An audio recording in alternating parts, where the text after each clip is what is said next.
today I'm gonna talk about the movie called Spider-Man Across the Spider-Verse. आज से कुछ साल पहले I saw one movie, ठीक है, इसके बारे में सब प्रेज कर रहे थे and that was obviously इसका पहला पार्ट Into the Spider-Verse. और जब मैंने उसे देखा I was like वाह, क्योंकि फर्स्ट टाइम एक ऐसा एक्सपीरियंस था जो कॉमिक बुक एक्यूरेट है, जो ऐसा लगता है कि क्या कॉमिक बुक से बाहर आ गई है दुनिया. और उसके जो गाने थे, पूरी मूवी एक मेलोडी की तरह निकल जाती है and it's one of the strongest part of it.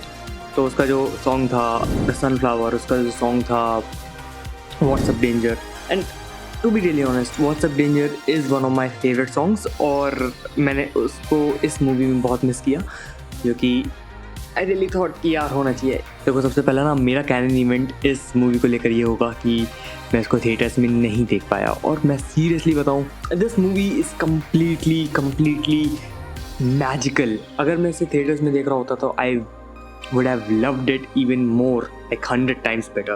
क्योंकि अभी भी जितना मैं ऐसे पसंद कर रहा हूँ ना, वो अनहेल्दी है. तो दूसरी चीज़ I want to talk about its art style. पहली मूवी में भी ये चीज़ बहुत ही अच्छे वे में दिखाई गई थी, क्योंकि मैं ना फ़र्क कर पा रहा था एक वर्ल्ड से दूसरे वर्ल्ड पे. पहले सीन से अगर मैं देखूं, ग्वेन का वर्ल्ड दिखाया जाता है, ठीक है, और फिर हम लोग को माइल्स का वर्ल्ड दिखाते हैं, तो there is a clear difference. और उसमें भी 2-3 वर्ल्ड को जो दिखाया गया है ना, आर्ट स्टाइल ही डिफरेंट हो जाती है. जैसे अगर मैं थोड़ी सी भी बात करूँ तो माइल्स का जो वर्ल्ड था जिसमें शेडिंग वगैरह दिखाई गई थी, वो क्रॉस हैच थी. अगर उसके शेड्स वगैरह देखोगे ना, गौर करोगे, तो यू विल फाइंड कि वो क्रॉस हैचिंग से बहुत ज़्यादा शेडिंग हुई है. और यही चीज़ अगर हम लोग ग्वेन के वर्ल्ड में देखा जाए तो ग्वेन को बहुत ही आर्टिस्टिक वे में, इट्स लाइक पेंटरली, वो नहीं होते वाटर कलर टाइप, वैसी कुछ फील देने की कोशिश की थी. मुझे ऐसा लगता है कि ये चीज़ सिर्फ एनिमेटर्स या एनिमेशन पुल ऑफ कर सकती है ये चीज़. क्योंकि अगर हम लोग ध्यान दें रियल लाइफ मूवीज़ और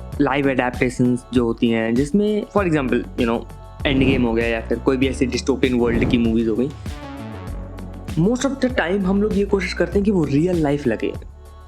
बट एनिमेशन में ऐसी कोई बाउंडेशन नहीं है. That's why animation is far better in imagination. तो इस मूवी में सबसे बेटर चीज़ उसकी वर्ल्ड बिल्डिंग और उसकी क्रिएटिविटी थी. अगर मैं कुछ रेकमेंड करना चाहता हूँ इस मूवी के बारे में तो आई विल से कि हेडफोन्स पहन के देखना. सीरियसली हेडफोन्स पहन के ही देखना, क्योंकि ये आपको असली दुनिया से कहीं दूर ले जाएगी. पूरी मूवी ना एक साउंड ट्रैक्स पे चलती रहती हैं. It felt blessing to my ears. इस मूवी को ना मैं 3 बार देखना चाहूँगा. एक बार स्पीकर्स में, एक बार हेडफोन्स में, और एक बार थिएटर्स में. जो कि मैं चाहता हूँ कि कभी ना कभी ऐसा कोई मौका लगे जिसमें मैं ऐसे थिएटर्स में देख पाऊँ, वो भी IMAX में, वो भी फुल सराउंड साउंड के साथ. I really missed the opportunity. Shit, tracks were amazing. तो मूवी ख़त्म हुई और the next thing you will do is download Spotify. और if you have Spotify, just open the sound tracks और फिर उसके बाद तुम गाने सुनना शुरू कर दोगे. It's that good. और ये मूवी ना एक होल एक्सपीरियंस है. इमेजिन करो तुम एक डार्क रूम में बैठे हुए हो और सामने तुम्हारे कोई मूवी देख रहा है टीवी पे लगा के, और तुम टीवी को नहीं, तुम उस बंदे को देख रहे हो एंड यू आर वॉचिंग कि टीवी की जो लाइट्स होती हैं वो उसके फेस में फ्लैश कर रही हैं बार बार. तो it's like different colours all together. मेरे साथ ऐसे ही हो रहा था. मैं एक अंधेरे रूम में बैठ के मूवी देख रहा था और मेरी आंखों में सिर्फ एक बहुत सारे वाइब्रेंट कलर ना सिर्फ फ्लैश हो रहे थे. और इट्स सो ब्यूटीफुल कि मतलब हर एक सीन एक वॉलपेपर है. हर एक सीन इतना वाइब्रेंट, इतना कलरफुल, इतना पंची है कि you will be hypnotised by it. अगर हम इस मूवी की स्टोरी की बात करें, सबसे पहली चीज़ I will say it is very packed. 2 घंटे 20 मिनट और समथिंग होगी और मालूम नहीं पड़े. होता है ना कभी कभी जब हम लोग मूवी देख रहे होते हैं और अपने कन्वीनियंस पे देख रहे होते हैं, इट मीन्स मतलब OTT पे या फिर मोबाइल पे, लैपटॉप पे, तो हम लोग के पास वो बार चल रहा होता है. हम लोग को पता होता है कि कब मूवी ख़त्म होने वाली है. एंड सीरियसली इस मूवी को तुम्हें बार बार क्लिक करने की ज़रूरत नहीं पड़ेगी कि ये इतनी ख़त्म होगी, ये इतनी ख़त्म होगी. और इफ़ गलती से तुम उसे टच कर भी देते हो और तुम्हें बार मालूम पड़ जाता है, and you got to know कि ओ माई गॉड इतनी कम मूवी बची है. It's that experience. मुझे लग रहा था कि ये मूवी बस चलती रहे. ऑब्वियसली इसका सेकेंड पार्ट पता नहीं कितने साल बाद आए. इंतज़ार के अलावा कर ही कह सकते हैं, कुछ नहीं. आई विल से कि ये मूवी वेल रिटन है.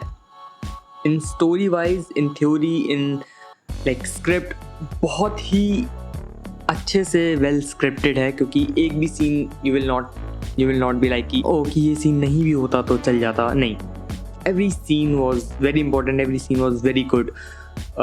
तो आई विल से कि ग्रेट राइटिंग। मैंने इस मूवी के बारे में एक सबसे बढ़िया चीज़ ऑब्जर्व की, इसकी स्टोरी ना रिवॉल्व करती है एक क्वेश्चन पे। अगर तुम्हें स्पाइडरमैन 1 याद होगी, स्पाइडरमैन 1 में गॉब्लिन जो होता है ना, गॉब्लिन स्पाइडरमैन को 2 चॉइसेस देता है, या तो मैरी जेन को बचा लो या फिर वो बच्चों को बचा लो, and Spiderman have to made a choice कि किसे बचाया जाए। तो जब मैंने इस मूवी का ट्रेलर देखा था अक्रॉस द स्पाइडरवर्स का, तो आई थॉट कि ये उसी फिलॉसफी के अराउंड रिवॉल्व करेगा कि Spiderman have to made a choice कि किसी एक को बचाया जाए, but it surpasses my imagination. ये मूवी रिवॉल्व करती है एक कैनन इवेंट के अराउंड, और वो कैनन इवेंट क्या है कि हर एक स्पाइडरमैन जो भी यूनिवर्स का ले लो have to make a sacrifice to be who he is. तो अगर हम लोग देखें भी तो स्पाइडरमैन 1 जो टोबी मैगवायर की थी, इसमें अंकल बेन का सैक्रिफाइस दिखाया गया था। अमेजिंग स्पाइडरमैन में ग्वेन स्टेसी का सैक्रिफाइस दिखाया गया था। टॉम हॉलैंड की स्पाइडरमैन में आंट मे का। तो ये 3 बड़े सैक्रिफाइसेस शेप करते हैं आज के स्पाइडरमैन को, and that was the philosophy behind it. तो इस मूवी में माइल्स को मालूम पड़ जाता है कि उसका कैनन इवेंट क्या है, कि उसके सामने कौन मरने वाला है, and he have to prevent it. और यही उसका क्वेश्चन होता है। तो वो स्पाइडरमैन या फिर अपने सेल्फ से नहीं लड़ रहा है, वो लड़ रहा है अपनी डेस्टिनी से, कि if it ought to happen वो उसे कैसे रोक सकता है। और मुझे लगता है वो नहीं रोक पाएगा। इट्स जस्ट माई अजम्पशन और स्पेकुलेशन कि वो उनके लव्ड वंस को नहीं बचा पाएगा, और उसकी वजह से वो अलग तरह से शेप होगा।